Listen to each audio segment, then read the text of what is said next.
राजाधिराज सद्गुरुनाथ सिद्धरामेश्वराय नमः। राजाधिराज सद्गुरुनाथ श्री भाऊराजाय नमः। राजाधिराज सद्गुरुनाथ श्री काडसिद्धेश्वराय नमः। ईशावास्यमिदं सर्वं यत्किञ्चित् जगत्याञ्जगत् तेन त्यक्तेन भुञ्जीथा मा गृधः कस्य स्विद्धनम्। श्री गुरुभ्यो नमः।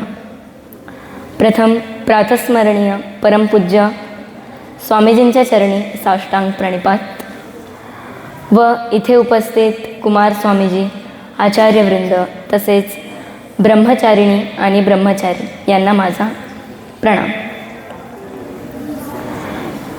तर आज आपण एक छोटीशी चर्चा करणार आहोत अध्यात्म या विषयावर। अध्यात्म म्हणजे काय हो? सगळे म्हणतात की सर्वांनी अध्यात्माचा मार्ग स्वीकारायला पाहिजे, पण का तसं म्हणतात आपण कधी याचा विचार केलाय का? अध्यात्म म्हटलं तर आपल्यासमोर येतो देव, धर्म, ईश्वर, पूजा अर्चना, जप तप असं आपण म्हणतो।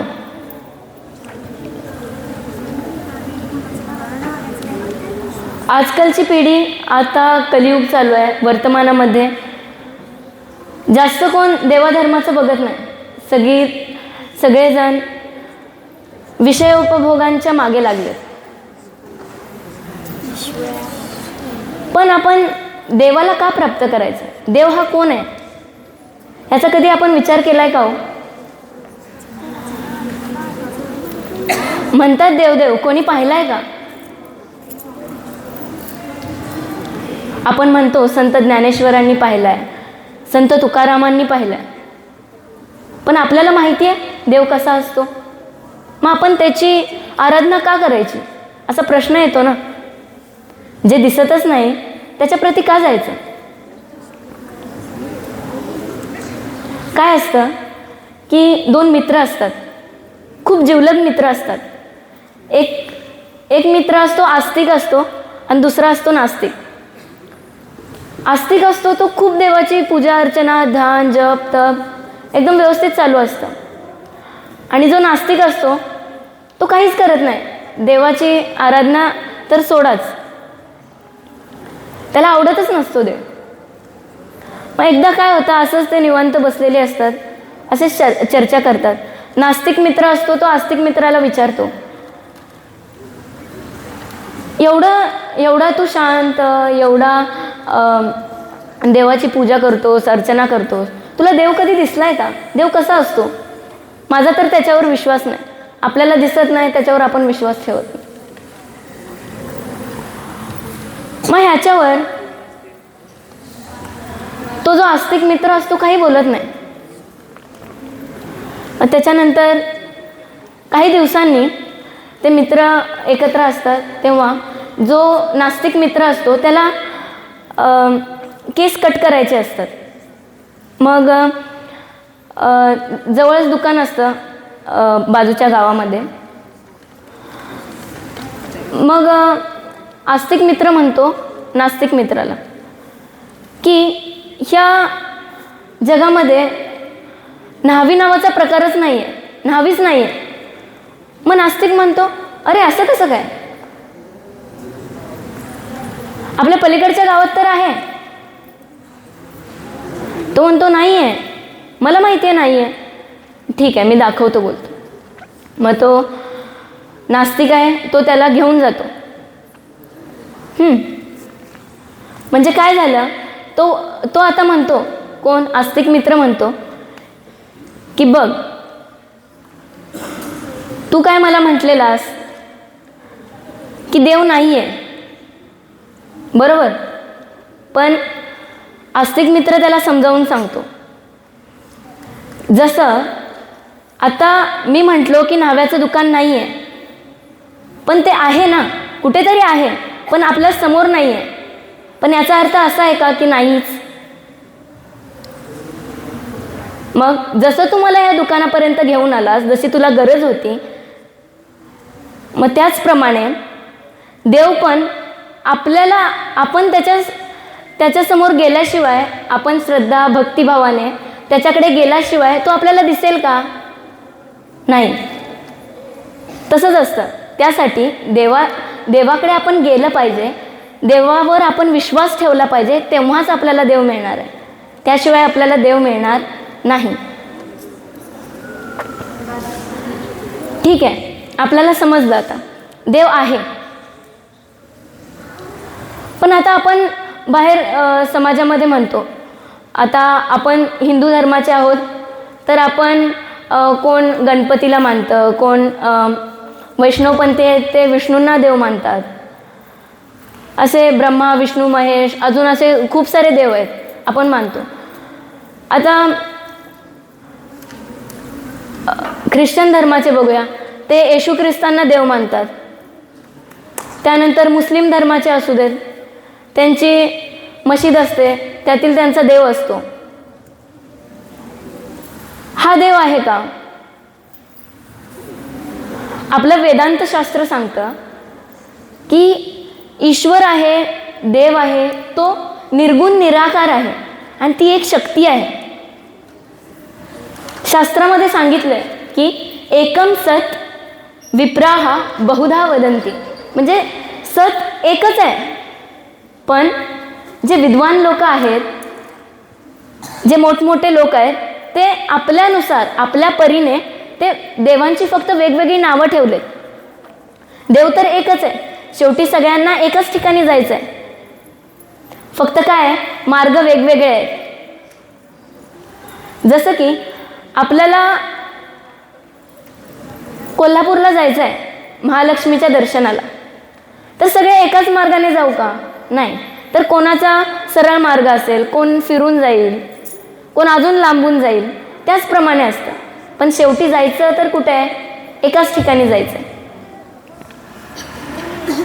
समजलं? तर आता आपल्याला समजलं, आपल्याला आपल्या जीवनाचा उद्देश काय आहे, तर भगवत प्राप्ती. आपल्याला देवाला जाणायचं आहे आणि शेवटी ती जी शक्ती आहे एक, त्याच्याच स्वरूपात आपण बनायचं आहे. तर मग त्याचा मार्ग काय आहे? आपण कसं प्राप्त करू शकतो देवाला? तर त्याच्यासाठी शुद्धता खूप महत्त्वाची आहे. जसं की देव म्हणजे ती जी सत्स्वरूप सच्चिदानंद स्वरूप जी शक्ती आहे, ती एकदम शुद्ध आहे, परम आनंद रूपी आहे. त्याला प्राप्त करण्यासाठी त्याच्यासारखंच आपल्याला व्हायला पाहिजे. मग त्याच्यासाठी आपल्याला शुद्धता केली पाहिजे. मग आपल्या शास्त्रामध्ये 5 स्टेप सांगितलेत. त्यामध्ये म्हणजे आपल्या शरीरावर 5 प्रकारचे आवरण असतं. एक आहे अन्नमय कोश, कोश म्हणजे आवरण.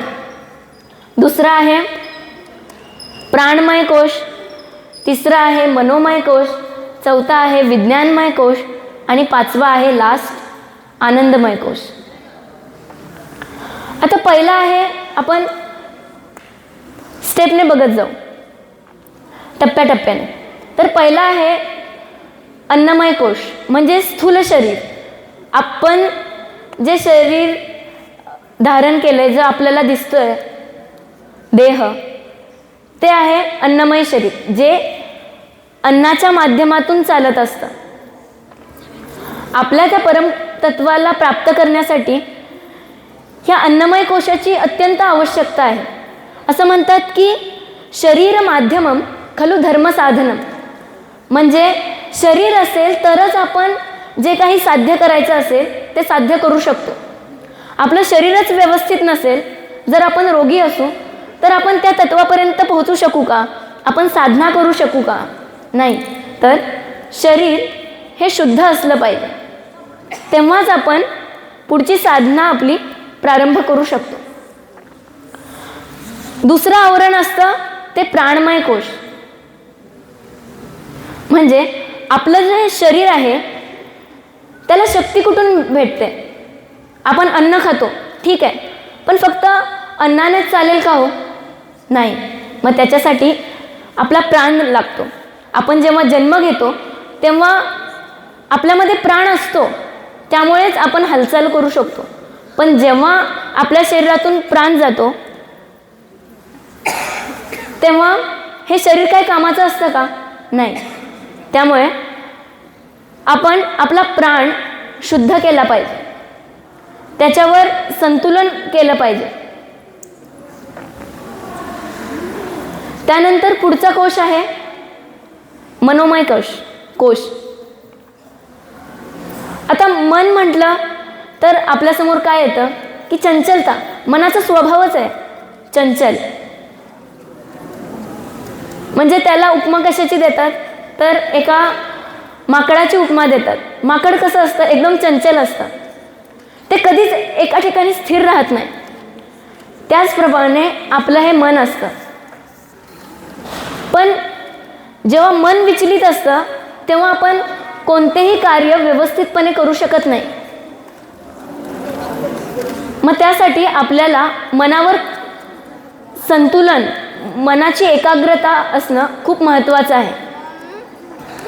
मनाची एकाग्रता नसेल तर आपण काहीही साध्य करू शकत नाही. अगदी छोटी छोटी गोष्ट असू दे तर त्याच्यामध्ये आपल्याला एकाग्रता ही लागतेच. अगदी आपण अभ्यास करायला गेलो तरी एकाग्रतेने केलं तरच आपण यशस्वी होऊ शकतो जीवनामध्ये. जेवण करायचं असेल तरी सुद्धा आपण एकाग्र नसेल तर त्याच्यामध्ये कमी जास्त होतं. त्यानंतर एखादी वाद्याची आपण प्रॅक्टिस करत असू तेव्हा पण आपलं मन एका ठिकाणी स्थिर नसेल तर आपला ताल चुकतो, आपण वाजवायचं चुकतो. त्याचप्रमाणे प्रत्येक गोष्टीत आपली एकाग्रता महत्त्वाची आहे. तसेच अध्यात्म मार्गात सुद्धा एकाग्रता असणं अत्यंत गरजेचं आहे.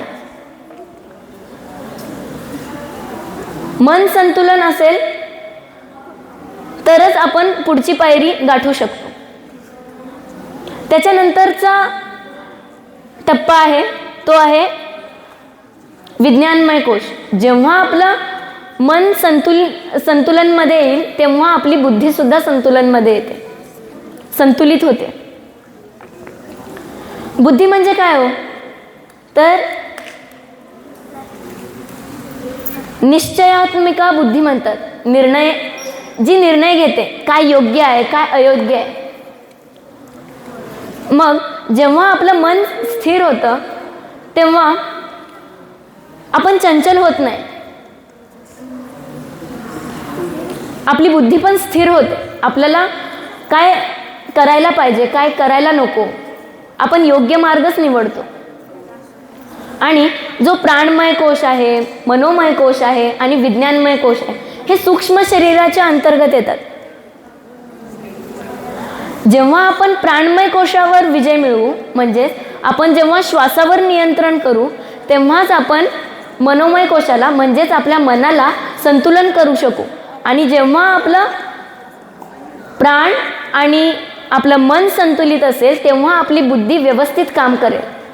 आणि जेव्हा आपलं शरीर, प्राण, मन आणि बुद्धी जेव्हा संतुलित असेल तेव्हाच आपण त्या ईश्वरापर्यंत पोहोचू शकू.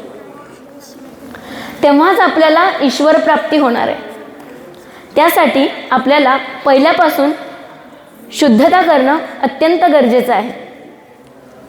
आणि अशी शुद्धता व्हावी यासाठी सद्गुरू भगवंत आपण सर्वांना बुद्धी आणि शक्ती देवो अशी प्रार्थना. राजाधिराज सद्गुरुनाथ सिद्धरामेश्वराय नमः. राजाधिराज सद्गुरुनाथ श्री भाऊ राजाय नमः. राजाधिराज सद्गुरुनाथ श्री काडसिद्धेश्वराय नमः. धन्यवाद.